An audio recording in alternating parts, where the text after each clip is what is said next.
అలా ట్రైన్ ముందు నిలబడ్డ మనస్విని చేయిని వేరే వాళ్ళు బలవంతంగా పక్కకు లాగారు. తను ఒక్కసారి కళ్ళు మూసుకుంది. ట్రైన్ వెళ్ళిపోయింది.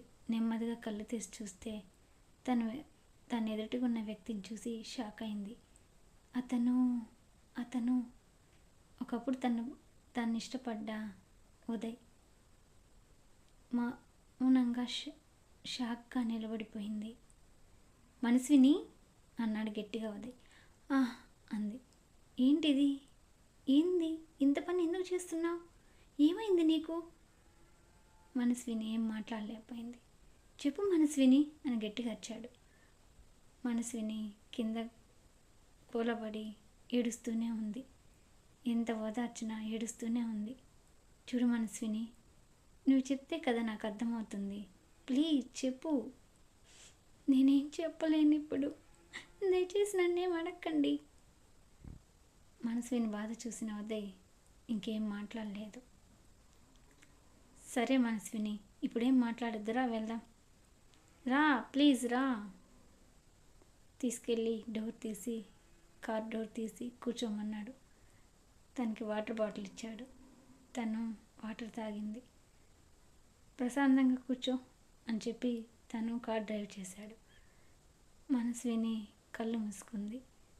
ఉదయ్ మనస్విని వాళ్ళ ఊరు తీసుకెళ్ళాడు. ఎలా వెళ్ళిందో, అసలు ఎలా జర్నీ జరిగిందో కూడా తెలియని స్థితిలో తను కళ్ళు మూసుకుండిపోయింది. నైట్ అవ్వడంతో డోర్ తీశాడు. కార్ డోర్ శబ్దంతో కళ్ళు తెరిచింది మనస్విని. ఒక ఇంటి ముందు, పెద్ద బిల్డింగ్ ముందు కారు ఆగుంది. మనస్విని అన్నాడు. తను చూసింది. దిగు, ఇది మా ఇల్లే అన్నాడు. తను ఏం మాట్లాడలేక గమ్ముకున్నది. వెళ్ళాలా వద్దా అన్నట్టు. ప్లీజ్, నీకేం ఇబ్బంది లేదు. ఇక్కడ మా అమ్మ, అన్నయ్య, వదిన అందరూ ఉన్నారు. రా, ఇబ్బంది ఏం లేదు నీకు, రా ప్లీజ్. తన బలవంతంతో ఏం చేయలేక ఇంట్లోకి వెళ్ళింది. అది రాత్రి అవడంతో ఎవరి గదిలో వాళ్ళు నిద్రపోతున్నారు. మనస్వినికి గెస్ట్ రూమ్ చూపించి ఉదయ్ వెళ్ళిపోయాడు. ఆ రూమ్లో ఉన్న మనస్వినికి ఎన్నో ఆలోచనలు. ఏంటిది? నా జీవితం ఏమైపోతుంది? ఏ వ్యక్తిని అయితే నేను జీవితంలో ఇంకెప్పుడు కలవలేను అనుకున్నాను, ఆ వ్యక్తి మళ్ళా నా జీవితంలోకి, అలాంటిది ఇట్లాంటి పరిస్థితులు ఎదురవడం ఏంటి? దేవుడా, ఎందుకు నన్ను పదే పదే బాధ పెడుతున్నావు? తనని ఎప్పుడు చూడకూడదు అనుకున్నాను, ఎందుకు నన్ను తన ముందే నిలబెట్టావు? ఏంది నా పరిస్థితి తండ్రి అని ఏడుస్తూ పనుకుండిపోయింది. తెల్లారింది. డోర్ కొట్టితే డోర్ తీసింది. ఉదయ్ లోపలికి వచ్చాడు కాఫీ కప్తో. మనస్విని, రాత్రంతా నిద్రపోలేదు కదూ? మౌనంగా ఉంది. అర్థమవుతుందిలే నీ కళ్ళ చూస్తుంటేనే. ఎందుకు అంతగా బాధపడతావు? వెళ్ళి ఫ్రెష్ అయ్యిరా, కాఫీ తాగుదు. మనస్విని వెళ్ళి మొహం కడుక్కొని వచ్చింది. కాఫీ ఇచ్చాడు, తాగింది. ఒక 10 నిమిషాల తర్వాత, మనస్విని, ఇప్పుడైనా చెప్పు, అసలు ఏం జరిగింది? ఒక ఫ్రెండ్గా నీ బాధని నాకు చెప్పలేవా? ప్లీజ్ చెప్పవా? మనస్వినికి ఏం అర్థం కాలేదు, చెప్పాలా వద్దా అని. పదే పదే ఉదయ్ అడగడంతో ఇంకా తప్పేది లేక చెప్పాల్సి వచ్చింది. తన బాధనంతా ఉదయ్తో చెప్పింది, జరిగిన విషయాలన్నీ. ఇంత మోసమా? ఇంత మోసం చేస్తారా? ఇడియట్, అలాంటి వాళ్ళని షూట్ చేసి పడేయాలి. మౌనంగా ఉంది మనస్విని. అయినా నువ్వు కంప్లైంట్ ఇవ్వాల్సింది కదా మనస్విని. దాన్ని జైల్లో వేసేవాళ్ళు ఎందుకు? ఇచ్చి ఉంటే తనకి చాలా ఇన్ఫ్లుయెన్స్ ఉంది, ఈజీగా బయటకు వస్తాడు. పైగా తనని నేనే ఫ్రాడ్ చేశానని నన్నే ఇరికించగలడు. పైగా మా అన్నయ్య కూడా తన చేతిలోనే ఉన్నాడు. అందుకనే మౌనంగా ఉండిపోయాను. మీ అన్నయ్య? అతను ఒక అన్ననా? ఒక చెల్లి ఇంత ఇబ్బందిలో ఉంటే తన స్వార్థం తను చూసుకుంటాడా? అసలు తన అన్నేనా? ఆవేశంగా అన్నాడు ఉదయ్. ఉదయ్, అలా అనకు. మా అన్నయ్య మటుకు ఏం చేస్తాడు? తన ప్రాబ్లం తనది. ఎంత మంచిదాన్ని మనస్విని నువ్వు. ఈ టైంలో కూడా మీ అన్నయ్యని ఒక మాట అనేయట్లేదు. మీ ఆడవాళ్ళ ప్రేమ, మీ ఆడవాళ్ళ అభిమానం తట్టుకోవడం చాలా కష్టమే.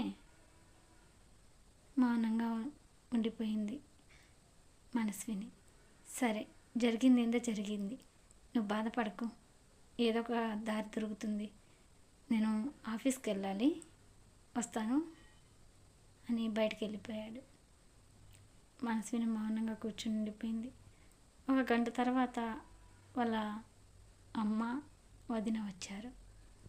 అమ్మ మనస్విని, బాగున్నావా అమ్మ అని అడిగింది వాళ్ళ అమ్మ. ఇంతకుముందు 2 సార్లు ఉదయ్ వాళ్ళ ఇంటికి వెళ్ళినప్పుడు వాళ్ళ అమ్మ వాళ్ళ వదిన మనస్వినికి పరిచయం అయ్యారు.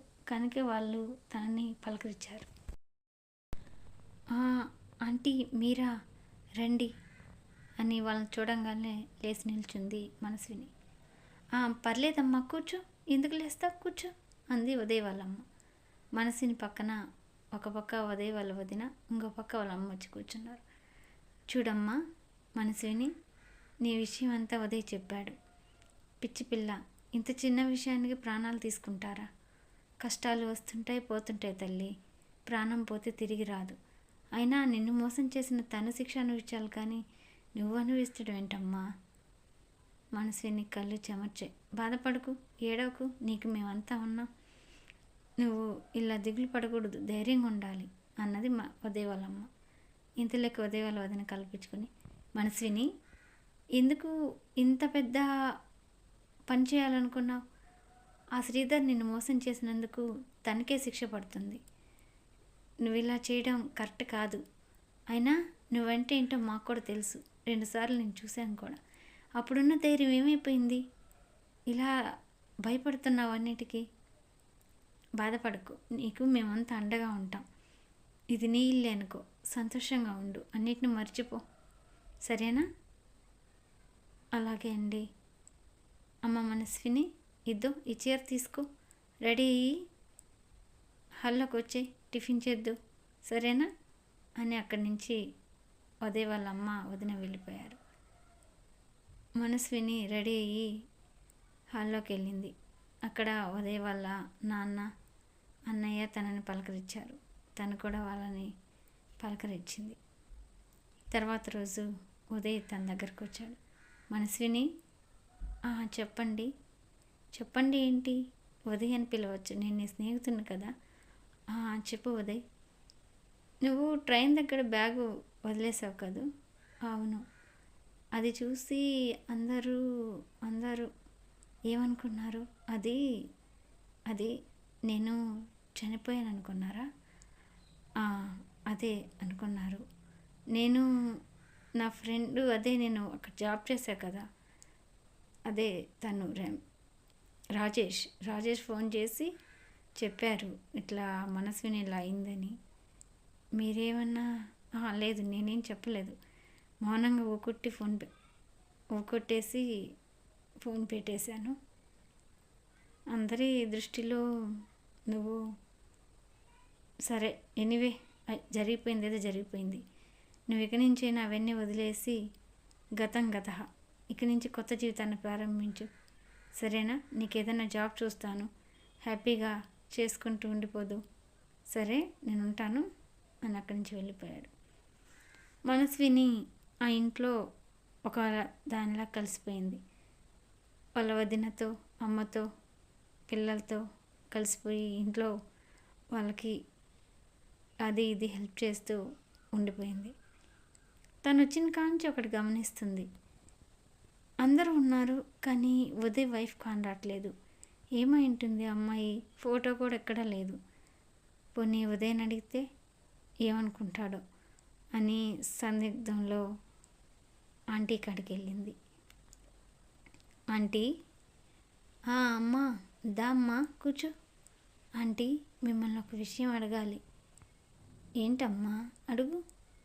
అదే ఆంటీ, అది చెప్పమ్మా, నీకు మొహమాటం ఏంటి నా కాడ? ఆంటీ, ఉదయ్ వాళ్ళ భార్య ఎక్కడా? తనకు పెళ్ళయింది కదూ, ఫోటోలు కూడా ఎక్కడా లేవు. అదా తల్లి, విధి ఒక్కోసారి భలే ఆడుకుంటుందమ్మ మనుషులతో. వాడి జీవితం కూడా ఆడుకుంది అంటే ఏమైందంటీ? ఏముందమ్మా, వాడికి నా ఫ్రెండ్ కూతురైన ప్రణతినిచ్చి పెళ్లి చేశాను. ప్రణతికి ఉదయ్ అంటే ఎంతో ప్రేమ, చెప్పలేనంత ప్రేమ. వాడికి మామూలుగా వద్దు అన్నాడు. అయినా కూడా నాకు ప్రణతి అంటే ప్రేమ కొద్దీ, ప్రణతికి ఉదయ్ అంటే ప్రాణం కొద్దీ ఈ పెళ్లి చేశాను. చేసిన తర్వాత ప్రణతి ఉదయ్ బాగానే ఉన్నారు. ప్రణతి చూపించిన ప్రేమకి ఉదయ్ చాలా మార్పు వచ్చింది. తనతో చాలా బాగుండడం మొదలుపెట్టాడు.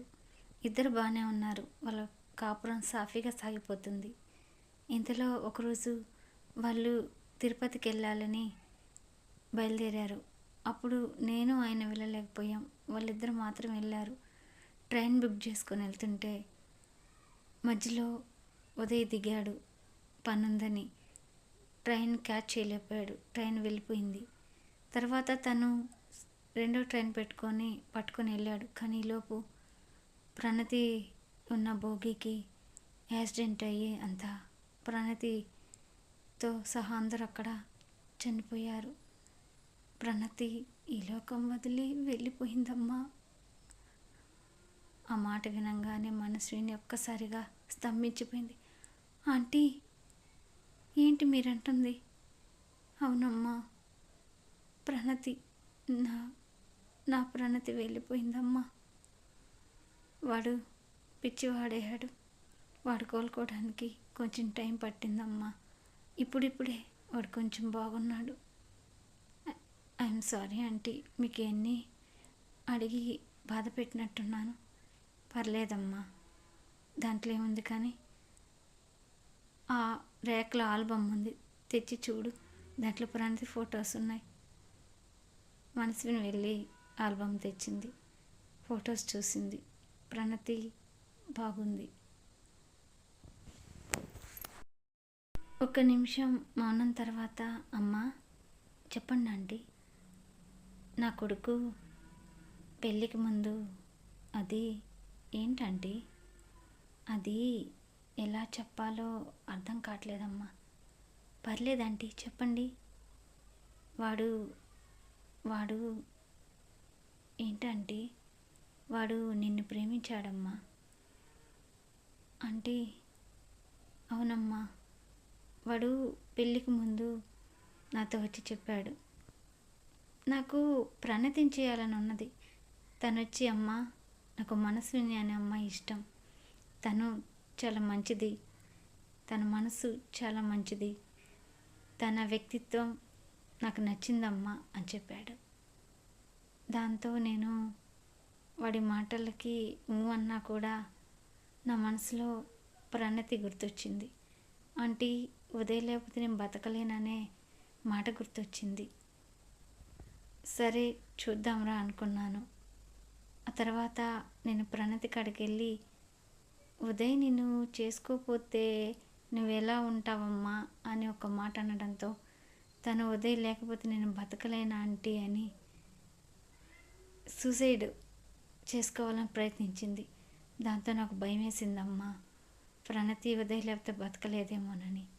తర్వాత ఉదయ్ నన్ను బతిమల్లాడు, ఒక్కసారి మనసుని వాళ్ళ ఇంటికి వెళ్ళొద్దామమ్మా అని. ఆ రోజు నేను ఉదయ్ మీ ఇంటికి వచ్చాం. కానీ నువ్వు ఊరు వెళ్ళావట. మీ అన్నయ్య ఉన్నారు. నేను మీ అన్నయ్యని అడిగాను. తనేం చెప్పాడంటే, శ్రీధర్ అనే అబ్బాయితో నీకు పెళ్ళి కుదిరిందని, ఆ అబ్బాయి అంటే నీకు కూడా ఇష్టం అని చెప్పాడు. దాంతో ఉదయ్ ఒక్కసారిగా ఏం మాట్లాడలేకపోయాడు. నేను మొహమాటం కొద్ది 2 మాటలు మాట్లాడి ఉదయ్ని అక్కడి నుంచి తీసుకొచ్చాను. తర్వాత ఉదయ్ చెప్పాడు, మనసుని వచ్చేదాకా వెయిట్ చేస్తానని. కానీ వెయిట్ చేస్తానన్నా నేను ఒప్పుకోలేదమ్మా. నాకు భయం వేసింది. నువ్వు ఉదయ్ని ప్రేమించలేదు. ప్రేమించుంటే ఆ శ్రీధర్తో పెళ్ళికి ఒప్పుకో కదా. నీకన్నా ప్రణతే నయం కదా అనిపించింది. ప్రణతిని చేసుకుంటేనే ఉదయ్ బాగుంటాడు అనిపించింది. వాడికి చెప్పాను, నిజంగా నీ మీద ప్రేమ ఉంటే నీకు పెళ్ళి కుదిరిందని తెలిసినా కూడా తను నీకు కాంటాక్ట్ అవ్వలేదంటే తనకి నీ మీద ఎటువంటి ఉద్దేశం లేదని వాడు మనసు మార్చేందుకు ప్రయత్నించానమ్మా. వాడు చాలా బాధపడ్డాడమ్మా, నీకోసం చాలా ఏడ్చాడు. నేనేనమ్మా వాడిని ఎంతో బలవంతం చేసి ప్రణతికిచ్చి పెళ్లి చేశాను. కానీ వాడు ప్రణతి ప్రేమలో నిన్ను మర్చిపోయాడు. కానీ ప్రణతి కూడా వెళ్ళిపోయిందమ్మా. ఈ మాట వింటున్న మనసు ఎంతగా ఎగసిపడి కెరటంలా ఉద్రేకపడి కన్నీళ్ళు పైకి రాలేక మనసులోని బాధ చెప్పలేక నేను తనని ఇష్టపడ్డాను ఆంటీ అని అనలేక మౌనంగా బాధని దిగమింగుకుంటూ నిశ్చేష్టురాలైపోయి నిలబడిపోయింది. అమ్మ మనస్విని, ఆంటీ నేను ఒక విషయం వాడితో చెప్పు తల్లి. నువ్వు వచ్చిన కాంచి వాడు చాలా బాగున్నాడమ్మా. వాడి కళ్ళల్లో వెలుగు, వాడిలో ఆనందం రెండూ చూశాను. నువ్వు ఉదయాన్ని పెళ్లి చేసుకోమ్మా. ఆంటీ అవునమ్మా, నీ గతం మాకు అవసరం లేదు. వాడు నువ్వు సంతోషంగా ఉంటే చాలమ్మా. ఈ జన్మకి నేను చేసిన పాపానికి కడుక్కుంటా తల్లి. ఉంటానమ్మా, ఆలోచించు తల్లి అని ఆమె వెళ్ళిపోయింది. మనసు అల్లకల్లోలం అవుతుంది. నేను ఇష్టపడ్డ వ్యక్తి నన్ను కూడా ఇష్టపడ్డా? ఆ రోజు అమ్మమ్మ ఫోన్ కాల్ రాకుంటుంటే నా లైఫ్ వేరేగా ఉండేది. అన్నయ్య ఇంత పెద్ద మోసం చేశాడా? కేవలం శ్రీధరు హోదాను చూసి ఉదయ్ హోదా తక్కువని, కానీ నా అందాన్ని చూసి ఇష్టపడ్డ శ్రీధర్ ఎక్కడ? నా మనసును చూసి భార్య ఉండంగానే నన్ను చేసుకున్న అతను ఎక్కడ? భార్య కోసం ఒంటరిగా ఉండాలన్న ఉదయ్ ఎక్కడ? ఉదయ్కి శ్రీధర్కి ఎంత తేడా ఉంది. ఉదయ్ నా భావాలని, నా వ్యక్తిత్వాన్ని గుర్తిస్తాడు. నా అందాన్ని అనుకుంది. మనసు ఒకసారి చివుక్కు అనిపించింది. ఆలోచనలు మౌనంగా ఉండిపోయింది. ఇంతలో ఉదయ్ వచ్చాడు. మనస్విని అని పిలిచాడు. ఈసారి ఉదయ్ కళ్ళలోకి చూడలేకపోయింది. నన్ను ప్రేమించిన వ్యక్తి అన్న ఫీలింగ్, కొంచెం సిగ్గు, బిడియం తన కళ్ళని వాల్చేశాయి. చూడలేక చూసింది. చూడు మనస్విని, అమ్మ నీ దగ్గరకు వచ్చి మాట్లాడింది కదూ, నేను విన్నాను. అమ్మ ఏదో అలా చెప్పింది. అవును నిజం. అప్పుడు నేను నిన్ను ప్రేమించిన మాట నిజమే. కానీ నాకు ఇప్పుడు అట్లాంటిది ఉద్దేశం ఏం లేదు. నువ్వు నా స్నేహితురాలు అనుకుంటున్నాను. జరిగిపోయింది జరిగిపోయింది. అమ్మేదో అడిగిందని నీ మనసుని చంపుకొని నన్ను పెళ్లి చేసుకోకు. నేనేదో నీకు సహాయం చేశానని, రుణపడ్డానని ఒప్పుకోకు. నీ జీవితం నీది. నువ్వు ఎలా ఉండావంటే అలాగే ఉండు. నా మనసులో నువ్వు ఉన్నావని భయపడి పారిపోకు. ఇప్పుడు నేను ఒక స్నేహితురాలుగా అనుకుంటాను. ఇంతకన్నా నేనేం చెప్పలేను. నీ ఇష్టం, ఆలోచించుకో. ఉంటాను. ఉదయ్ వెళ్ళిపోయాడు. అప్పుడు అనుకుంది మనస్విని, నేను నిన్ను ప్రేమించలేదని నువ్వు అనుకుంటున్నావు కదూ? లేదు ఉదయ్, నేను నిన్ను ప్రేమించాను. ఎంతగా అంటే నువ్వు నన్ను ఎంతగా ఇష్టపడ్డావో అంతగా. కానీ నీకు చెప్పే టైం రావాలి, చెప్తాను. ఆ తర్వాత తను అశ్వినికి ఫోన్ చేసింది. అశ్విని, నేను బతికే ఉన్నాను అని చెప్పింది. జరిగిన విషయాలన్నీ తనతో చెప్పింది. తర్వాత అశ్విని తనతో ఇలా చెప్పింది. చూడు మనస్విని, నీ జీవితం కొత్త మలుపు తిరిగింది. నీకు జీవితంలో ఆనందం వచ్చింది. మీకు ఉదయ్ గారికి రాసిపెట్టింది కనుకే ఆ శ్రీధర్, ప్రణతిలు మీ జీవితం నుంచి వెళ్ళిపోయారు. శ్రీధర్ గారు కూడా ఇక్కడ లేరే. ఆస్తులను నమ్ముకుని అమెరికాకి వెళ్ళిపోయారు. నా మాట విను. ఉదయ్కి నీ ప్రేమ ఇప్పటికైనా చెప్పు. నువ్వు తనని ప్రేమించలేదని ఒకే ఒక కారణంతో తను నిన్ను స్నేహితురాలకు అనుకుంటున్నాడు. లేదు, నువ్వు ప్రేమించావని తెలిస్తే చాలా సంతోషపడతాడే. మీ ఇద్దరికీ పెళ్ళి అవుతుంది. నీ జీవితం సాఫీగా సాగుతుంది. నా మాట విను, చెప్పు.